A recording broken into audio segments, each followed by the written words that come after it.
School വിദ്യാർത്ഥികൾ അവർക്കൊക്കെ ഇപ്പോൾ വെക്കേഷൻ ആണല്ലോ. അപ്പോൾ നമ്മുടെ കുട്ടികളെയൊക്കെ അണിനിരത്തിക്കൊണ്ട് നമ്മുടെ പൊതുവിദ്യാഭ്യാസ വകുപ്പിന്റെ നേതൃത്വത്തിൽ നാളെ ഒരു മെഗാ സൂംബ ഡിസ്പ്ലേ നടക്കാൻ പോവുകയാണ്.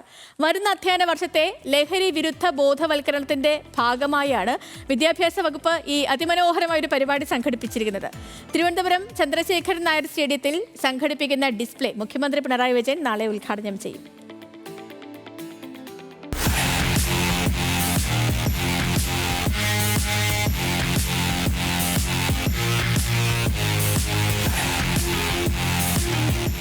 ആടിയും പാടിയും ഉല്ലസിച്ചും ലഹരിക്കെതിരുള്ള പോരാട്ടത്തിനാണ് ഈ വിദ്യാർത്ഥികൾ തുടക്കം കുറിക്കുന്നത്. ലഹരിക്കെതിരുള്ള പോരാട്ടം വിദ്യാലയങ്ങളിൽ നിന്ന് ആരംഭിക്കണമെന്ന മുഖ്യമന്ത്രി പിണറായി വിജയന്റെ നിർദ്ദേശത്തെ തുടർന്നാണ് ഈ ഉദ്യമം. 1500-ലധികം വിദ്യാർത്ഥികളെയും ഇൻസ്ട്രക്ടർമാരെയും പങ്കെടുപ്പിച്ചുകൊണ്ടുള്ള മെഗാ സൂംബ ഡിസ്പ്ലേക്കാണ് തിരുവനന്തപുരം സാക്ഷിയാകാൻ ഒരുങ്ങുന്നത്.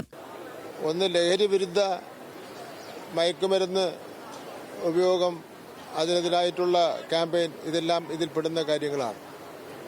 അതിൻ്റെ ഭാഗമായിട്ടാണ് ഈ സൂംബോ നൃത്തം കുട്ടികളെ പഠിപ്പിക്കുന്നതിന് വേണ്ടി തീരുമാനിച്ചിട്ടുള്ളത്.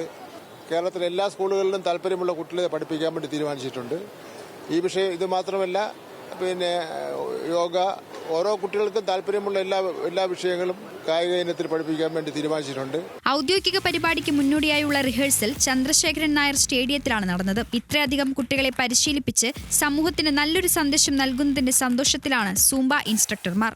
വളരെ നല്ല പ്രതികരണമാണ്. അവരുടെ പാരൻസും അവരുടെ ടീച്ചേഴ്സും പിന്നെ ഞങ്ങൾ ഇൻസ്ട്രക്ടേഴ്സായ ഞങ്ങൾക്ക് വളരെയധികം സന്തോഷമുണ്ട്. കാരണം അവരുടെ ലൈഫ് സ്റ്റൈലിന്റെ ഒരു ഭാഗമായിട്ടാണ് സൂംബ ഫിറ്റ്നസ് ഇൻട്രൊഡ്യൂസ് ചെയ്യാൻ പോണത്. സോ അതിൽ വളരെയധികം സന്തോഷമുണ്ട്. കുട്ടികളുടെ പ്രതികരണം അതിനേക്കാട്ടിലും വലിയ ഒരു അവർക്ക് ഉള്ള സന്തോഷം അവർ വല്ലാതെ ഇതിൽ പ്രകടിപ്പിക്കുകയാണ് അവർ. നാളെ നടക്കുന്ന പരിപാടിയുടെ ഔദ്യോഗിക ഉദ്ഘാടനം മുഖ്യമന്ത്രിയാണ് നിർവഹിക്കുന്നത്. പൊതുവിദ്യാഭ്യാസ വകുപ്പ് മന്ത്രി വി ശിവൻകുട്ടിയാണ് അധ്യക്ഷൻ. സ്കൂൾ കുട്ടികളിലെ അക്രമവാസന, ലഹരി ഉപയോഗം, മാനസിക സമ്മർദ്ദം എന്നിവ ഒഴിവാക്കുന്നതിന് വിപുലമായ കലാകായിക പരിപാടികൾക്കാണ് ഇതോടുകൂടി വിദ്യാഭ്യാസ വകുപ്പ് തുടക്കം കുറിക്കുന്നത്. ന്യൂസ് മലയാളം, തിരുവനന്തപുരം.